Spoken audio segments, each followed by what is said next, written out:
반갑습니다. 심리학당입니다. 행복하시죠? 네, 꼭 행복하셔야 됩니다. 오늘은 여러분들과 조금은 무거운 주제를 이야기를 나눠야겠네요. 며칠 전에 대전에서 초등학교 8살 아이 하늘이가 살해당하는 사건이 있었습니다. 가해자는 우울증을 심하게 앓고 있던 초등학교 교사로 알려져 있고요. 자, 그럼 이제 우리는 여기서 궁금한 점이 하나 생깁니다. 우울증이라는 것은 화나 분노가 자기 자신을 향함으로써 자기 자신을 침습시키는, 그리고 계속 무기력하게 만드는 그런 마음의 병이다라고 알려져 있습니다. 그런데 아이를 살해할 정도로 그렇게 폭력성이 수반될 수 있을까? 그렇게 우울증이 힘이 그렇게 폭력적이고 잔인한 방법으로 변환될 수 있을까라는 것에 대해서 관심을 갖게 됩니다. 이 우울증은 아까도 말씀드렸지만 일반적으로는 자기 자신을 괴롭히는 데서 끝납니다. 그런데 몇 가지 환경적 조건이 맞았을 때는 이것이 공격적 행동으로 타인을 향해서 이 자신의 어떤 우울과 분노, 원망을 쏟아내게 되는 그런 방식으로 발현되기도 합니다. 그 대표적인 예가 대전에서 벌어진 하늘이 사건이 되겠죠. 자, 그러면 이제 조금 더 알아보도록 하겠습니다. 우울증에 대해서는 제가 많이 다뤘기 때문에 여러분들도 많이 아실 거고, 실제로 주변에서도 우울증을 앓고 계시는 분들이 많으실 거예요. 현대인의 마음의 감기니까 우울증은 특별한 병은 아닙니다. 근데 이것이 이제 조심해야 될 것은 나 자신을 괴롭히는 것뿐만 아니라 타인의 생명까지 위협할 수 있을 정도로 무섭게 이 에너지가 변환될 수 있다는 것. 그렇기 때문에 이제는 그 부분도 신경을 쓰셔야 됩니다. 아, 그러면 자, 다른 거 있잖아요. 반사회적 성격 장애. 또 아니면 조현병, 이런 것과는 무엇이 다른가? 자, 일단은 반사회적 성격 장애는 좀 더 치밀합니다. 소시오패스, 사이코패스 이런 것들 있잖아요. 그거는 그 살인 자체를 즐기는 것에 초점을 맞춰지는 거고요. 그 다음에 조현병 같은 경우는 전후 좌우가 없기 때문에 충동적 행동을 합니다. 그러니까 아이를 살해하는 동기가 예를 들어서 귀에서 얘가 악마다 이런 식으로 들렸다. 그래서 충동적으로 아이를 살해하게 되는 이제 그런 형태. 그 다음에 분노 조절 장애 같은 경우는 아이를 훈육하는 상태에서 만약에 아이가 반항했다. 그래서 그 충동을 못 이기고 살해할 수 있었다. 이렇게 되는데 그 중간 어디쯤에 이 우울증이 기본이 돼서 폭력적인 행동으로 발현되는 그런 행동 양상이 포함되게 되겠죠. 자, 그러면 이제 하나하나 좀 알아보도록 할게요. 자, 그러면 우리가 우울증이 타인을 살해할 정도로 그런 폭력적 행동으로 발현될 수 있는 조건, 첫 번째는요, 억압된 분노의 폭발입니다. 우울증이 있는 사람은 기본적으로 내면 내 분노를 억누르는 경우가 많습니다. 그렇죠. 아까 말씀드렸죠. 계속 침습되고 그 다음에 무기력해지고 에너지가 밑으로 계속 가라앉습니다. 그러다 보면 어떻게 되죠? 장기간 이것을 누적되면 이 분노나 우울, 그 다음에 화 이런 것들이 계속 내면으로 침습되면 어떻게 되죠? 갑작스럽게 폭발할 수도 있습니다. 네. 그래서 제가 드리고 싶은 말씀은 만약에 내가 우울증이다라고 하면 무기력하실 거예요. 삶의 의미도 없고 재미도 없을 거예요. 그러나 적당히 몸은 좀 피곤하게 만드시는 습관을 들이셔야 됩니다. 집안에서 설거지하고 청소하고 주부님이시라면 그 정도 하시고요. 시간이 좀 남으시면 아파트 단지라도 좀 도시고 이러면서 적당한 피로감을 만드셔야 이 짜증이나 화가 타인을 향해서 발현되지 않습니다. 아셨죠? 네. 자, 두 번째입니다. 자책에서 타인으로 이 비난이 전환되는 경우가 있습니다. 우울증 환자는 자신을 비난하는 경우가 많아요. 당연하죠. 다 내 잘못인 것 같고, 다 내가 뭔가 실수한 것 같고, 뭔가 부끄럽기도 하고, 미안하기도 하고, 살기도 싫고, 이렇습니다. 그런데 우울증이 점점 심해지는 경우에는 어떻게 되냐면, 자신의 처지를 타인에게 원인을 돌립니다. 내가 이렇게 된 건 누구 때문이야? 이렇게요. 네, 그러면서 그 분노의 대상을 찾게 됩니다. 예를 들어서 살이 찌고 그 다음에 취업을 못하고 이런 아가씨가 있어요. 그런데 이런 우울증 상태로 계속 몇 년간 있다 보니까 어느 순간 생각을 하게 된 거예요.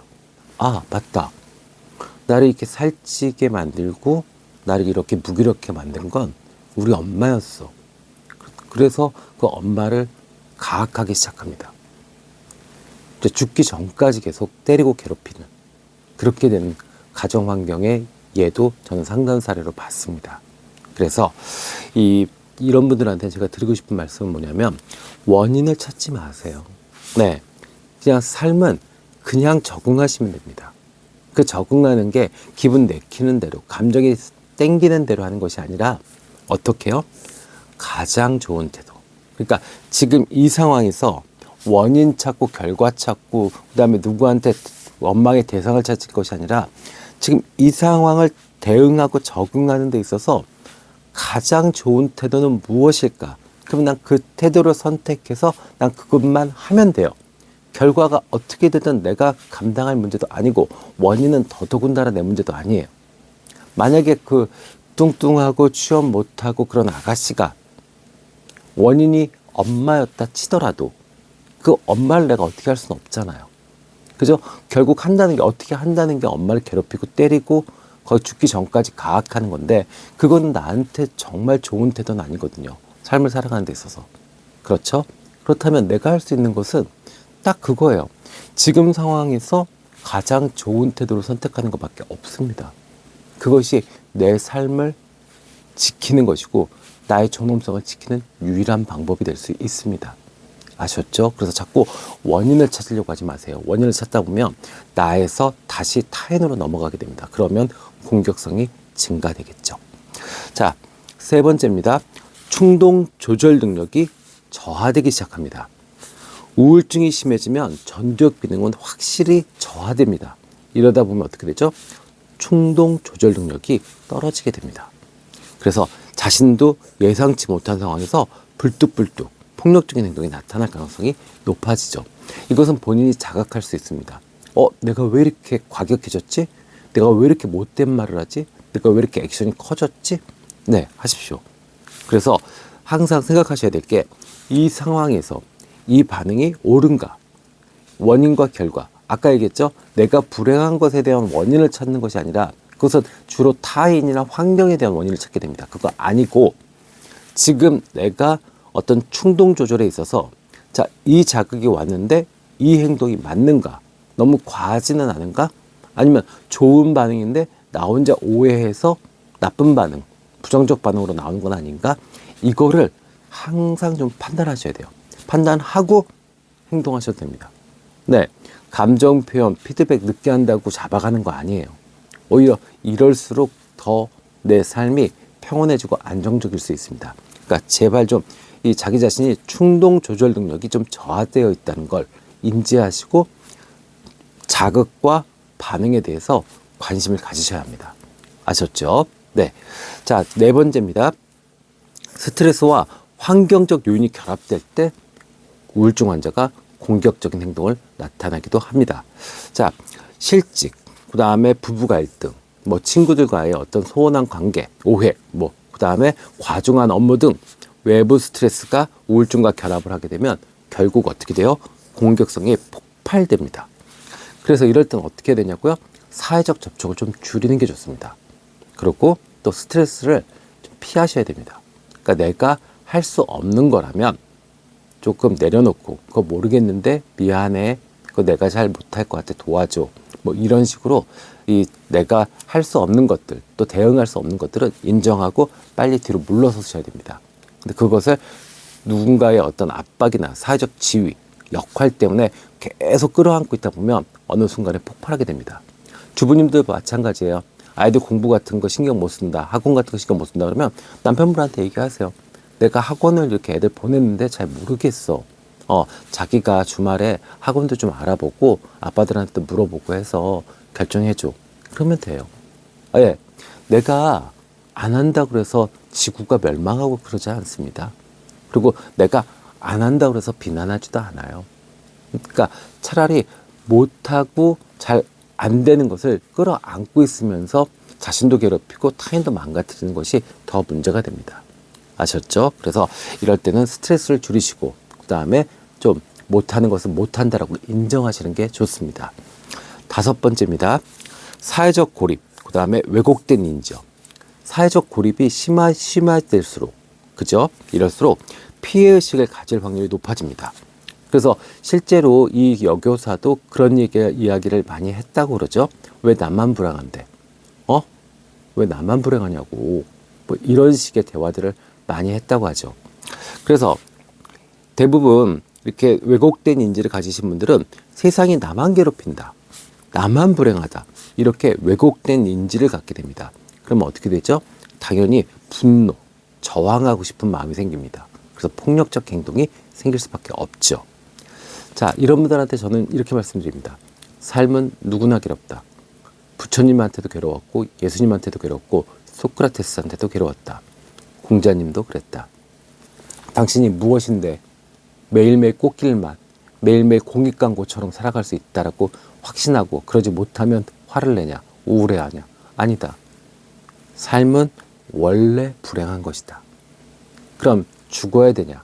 아니, 죽으면 아무 존재가 없기 때문에 살아서 불행한 것이라도 즐기고, 또 가끔 행복한 일이 있으면 그 행복에 정말 기뻐하고, 살아있으면 더 즐겁고 재밌는 게 많다. 그러니까 불행한 삶을 인정하고 삶을 긍정하는 것이 우울증을 극복하는 가장 좋은 방법이다 라고 말씀드립니다. 맞죠? 네. 우리가 뭘 하고 삶이 매일매일 행복하길 바래요. 그럴 수 없거든요. 그리고 오히려 삶을 좀 제대로 찐하게 깊이 있게 살려고 그러면 불행한 게 낫습니다. 예, 뭐 아들 사고 좀 쳐도 전과자 좀 되고, 예, 마누라 뭐 아파서 뭐 매일 병원 들락날락하고, 뭐 가족들 뭐 사고도 좀 치고, 예, 뭐 좋습니다. 이러면 어떻게 돼요? 불행이, 어차피 삶이 불행인데 더 깊이 있게 인간 본성에 대해서 더 공부하게 되고, 철학이 무엇인지 종교가 무엇인지 얼마나 재밌습니까? 그죠? 생각하기 나름입니다. 네. 자, 6번째입니다. 약물 복용과 부작용. 맞아요. 항우울제, 그 다음에 정신과 약물은 부작용이 생깁니다. 이것이 공격적 행동으로 나타나는 경우가 꽤 있습니다. 짜증이 확, 그 다음에 이유 없이 확 이렇게 충동적으로 행동할 경우가 있죠. 그래서 치료 초기에 특히나 많이 나타나고요. 약물을 복용을 중단했을 때 이 갑자기 폭력적 행동이 증가되는 것으로 보고되어 있습니다. 그럼 어떻게 될까요? 약물 치료와 함께 인지행동 치료를 계속 병행하셔야 됩니다.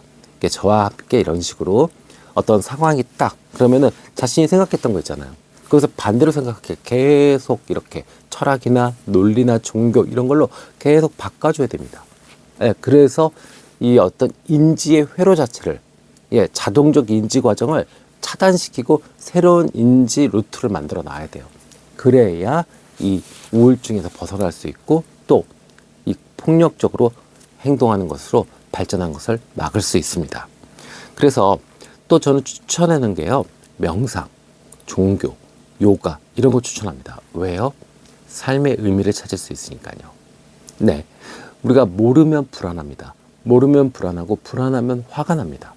근데 알면 불안하지 않습니다.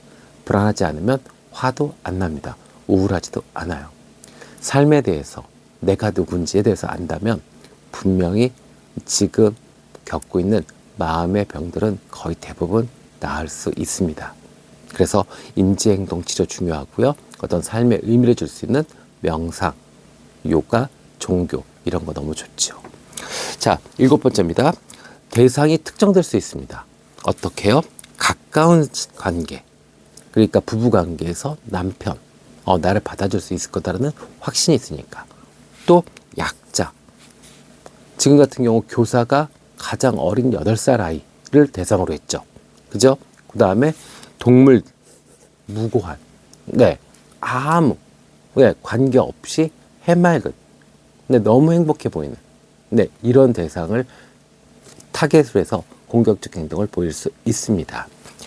자, 볼게요. 그래서 가해자는 자신보다 약한 존재, 아이, 노인, 동물들을 대상으로 하는 경우가 많다. 그리고 또 이 가까운 관계에 있는 사람일수록 표출 가능성이 높아진다.